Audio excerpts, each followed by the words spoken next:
வெற்றி ரம்யாவை கூப்பிட்டும் கண்டுக்காம போய்கிட்டே இருக்க. வேகமா அவ பக்கத்துல வந்து ஏன் இப்படி பண்ணிக்கிட்டு இருக்கேன்னு கேட்டா, ஏன் எதுக்காகன்னு உனக்கு தெரியாது? எப்படி இப்படி அடுத்த நாளே வந்து சாதாரணமா பேசுற? இங்க பாரு, உன் மேல இருக்க அக்கறைனால தான் அப்படி பண்ணேன். எது எல்லாரும் முன்னாடி என்ன அசிங்கப்படுத்துனது தான் உன்னோட அக்கறையான்னு கேட்டு கிளம்ப.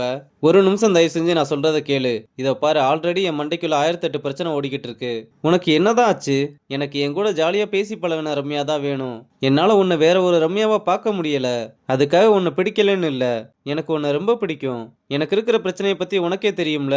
அடுத்த வேளை சோறுக்கு என்ன பண்றதுன்னு தெரியாம சுத்திக்கிட்டு இருக்கேன். இந்த நிலைமையில நான் எப்படி லவ் பண்றது? ஆனா அதுக்காக நான் இப்படியெல்லாம் பேசிட்டேன்னு மூஞ்ச தூக்கி வச்சுட்டு போறது இதெல்லாம் இருக்கக்கூடாது. நீ எனக்கு எப்பவும் போல என் பழைய ரம்யாவா இருந்தா அது போதும்னு சொல்லிட்டு கிளம்புறான். இங்க நெடுமாறனும் எல்லாரையுமே வேலை வாங்குறேன்ற பேர்ல ஒவ்வொருத்தரையா கூப்பிட்டு திட்டிட்டு இன்வெஸ்டர்ஸ் கிட்டயும் டீப்பை எதையோ டிஸ்கஸ் பண்ணிக்கிட்டு இருக்கதெல்லாம் இந்த பக்கத்துல இருந்து ராஜனும் பாக்குறான். அப்புறம் ரகுபதியோட ரூமுக்கு வந்து அவரோட சேரை தொட்டு பார்த்து அதுல உட்காந்து அந்த ஃபீலை என்ஜாய் பண்ணிக்கிட்டு இருக்கான். இங்க ஹாஸ்பிட்டல்ல ரகுபதியும் கொஞ்சம் கொஞ்சமா ரெக்கவர் ஆகிட்டு இருக்காரு. இங்க நம்ம சிவா கிட்ட பெரியவரும் நெடுமாறன் தான் அடுத்த சிஇஓன்னு பேசிக்கிறாங்கன்னு சொன்னதும் அவர் மட்டும் அப்படி ஆயிட்டாருன்னு வச்சுக்கோ, இந்த ரெசார்ட்டே ஜெயில் மாதிரி ஆயிரும். எல்லாருமே கையில கால விளங்க மாட்டிக்கிட்டு சுத்த வேண்டியதான்னு சொல்லிக்கிட்டு இருக்கான். இங்க ராஜனும் ரகுபதி கிட்ட வந்து ரெசார்ட்டோட டோட்டல் கண்ட்ரோலையும் நெடுமாறன் எடுத்துக்கிட்டாருன்னு அங்க நடக்கிற எல்லாத்தையுமே சொல்ல, இது நல்ல விஷயம் தானே ராஜன்? இதுக்கு முன்னாடி நான் இல்லாதப்பயே அவன் தானே ரெசார்ட்டை பார்த்துக்கிட்டான். அவனுக்கு இந்த ரெசார்ட்டை எப்படி ரன் பண்றதுன்னு நல்லாவே தெரியும்னு சொல்லிட்டு நாளைக்கு இன்வெஸ்டர்ஸ் மீட்டிங்கை அரேஞ்ச் பண்ணுங்கன்னு சொல்றாரு. இங்க ரெசார்ட்ல ஜானு ரொம்ப சந்தோஷமா வந்து நாளைக்கு ரகுபதி சார் ரெசார்ட்டுக்கு வராரு, அதுவும் இல்லாம எல்லா இன்வெஸ்டர்ஸையுமே வர சொல்லியிருக்காங்க. இந்த மீட்டிங் மட்டும் முடிஞ்சதுக்கு அப்புறம் நம்ம எதிர்பார்த்த மாதிரி நீங்க தான் அடுத்த சிஇஓன்னு சொன்னதும் நெடுமாறனுக்கு உள்ளுக்குள்ள சந்தோஷம் தாங்க முடியல. இங்க நம்ம பசங்களும் ஜாலியா பேசிக்கிட்டு வந்துகிட்டு இருக்க. உத்தமன் வேகமா வந்து, டேய் இனிமேல் இந்த மாதிரி கூத்தும் கும்மாளமா இருக்கக்கூடாது. அடுத்த சிஇஓ நெடுமாறன் தானே எல்லாருமே பேசிக்கிட்டு இருக்காங்க. ஸ்டாஃப் எல்லாருமே பயத்துல உறைஞ்சு போயிருக்கானுங்கன்னு சொல்ல, அப்ப நான் பேட்டரி பக்கமே போக முடியாதா? அப்ப என்னோட வேலை என்ன ஆகும்னு ஒவ்வொருத்தனா கேள்வி கேட்க, டேய் பயப்படாதீங்கடா, நான் இருக்கும்போது அப்படியெல்லாம் விட்டுருவேனான்னு சொன்னதும் பாண்டி சிரிக்க ஆரம்பிக்க, எதுக்கடா சிரிக்கிறேன்னு கேட்டா, சார் நீங்களே கொஞ்சம் யோசிச்சு பாருங்க. அவர் மட்டும் சிஓ ஆயிட்டா ஃபர்ஸ்ட் வேலையை விட்டு நிக்க போறதே நீங்க தான். நீங்க என்ன அவருக்கு கொஞ்சம் நெஞ்ச டார்ச்சரா கொடுத்துருக்கீங்க. டேய் என்னடா பிரிச்சு பேசுற? நம்ம எல்லாருமே சேர்ந்து தானே பண்ணோம். எனக்கு கொஞ்சம் வயிறு கலக்குது, நான் போயிட்டு வரேன்னு சொல்லிட்டு கிளம்புறாரு.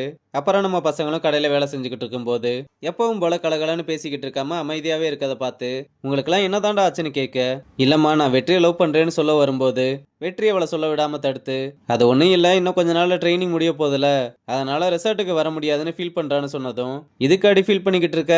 ராத்திரி ஆனா நம்ம கடைக்கு தானே வந்து வேலை பார்க்க போறான், விடு பார்த்துக்கலாம்னு அக்கா சொல்றாங்க. அப்புறம் மறுநாள் போர்ட் மீட்டிங்க்கு ரகுபதி வர இன்வெஸ்டர்ஸ் எல்லாருமே அவரோட ஹெல்த் எப்படி இருக்குன்னு கேட்டு விசாரிக்கிறாங்க.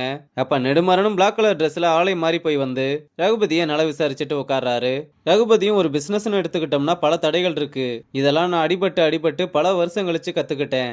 எனக்கு அப்புறம் இந்த சீட்ல உட்கார போறவங்களுக்கு இதெல்லாம் மேனேஜ் பண்ணக்கூடிய கெப்பாசிட்டி இருக்கணும்னு நான் ஆசைப்படுறேன். இவ்வளவு பெரிய சாம்ராஜ்யத்தை எப்படி காப்பாற்றணும்னு எனக்கும் தெரியும், நெடுமாறனுக்கும் தெரியும்னு சொன்னதும் நெடுமாறன் எப்படியும் நமக்கு தான் சிஇஓ போஸ்டிங்னு ரொம்ப சந்தோஷப்படுறாப்ல.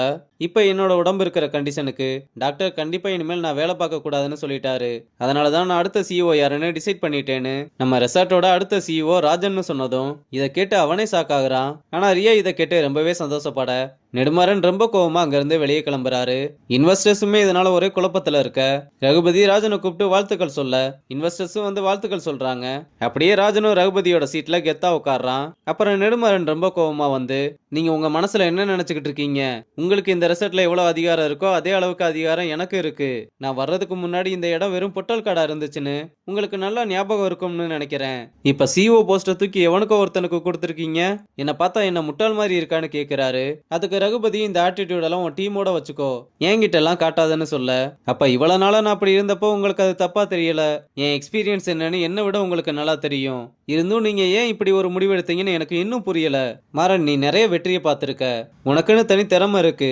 ஆனா இந்த சீட்டுக்கு ராஜன் தான் பொருத்தமானவன். ஏன்னா அவன் மக்களை புரிஞ்சுக்கிட்டவன், யார்கிட்ட எப்படி பேசணும்னு அவனுக்கு நல்லாவே தெரியும்.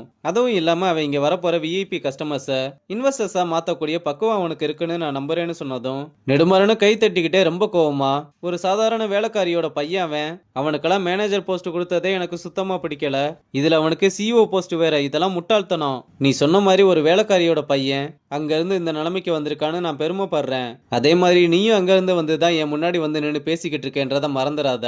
அதே மாதிரி நான் ஒண்ணு சொல்றேன் கேளுங்க, இங்க வந்து நான் இப்ப நிக்கிறதுக்கு காரணம் நான் என் ரத்தத்தை வேர்வையா சிந்தி உழைச்சதுனால வந்து நிக்கிறேன்.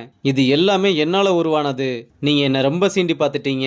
இனி அதுக்கான விளைவுகளை நீங்க எப்படி ஃபேஸ் பண்ண போறீங்கன்னு நானும் பார்க்கறேன். அதே மாதிரி இன்னையில இருந்து இந்த ஆர்ஆர் ரெசார்ட்டோட டவுன்ஃபாலை நான் பார்க்க தான் போறேன். அதுக்கு காரணமா இருக்க போறது the greatest of all time chef நெடுமாறன்னு. நான் இப்பவே இந்த ரெசார்ட்டை விட்டு வெளியே போறேன். ரிசைன் பண்ணிட்டு போறேன்னு சொல்லிட்டு கிளம்ப ரகுபதி இதை கேட்டு சாக்குல இருக்கதோட இந்த எபிசோட முடிச்சிருக்காங்க.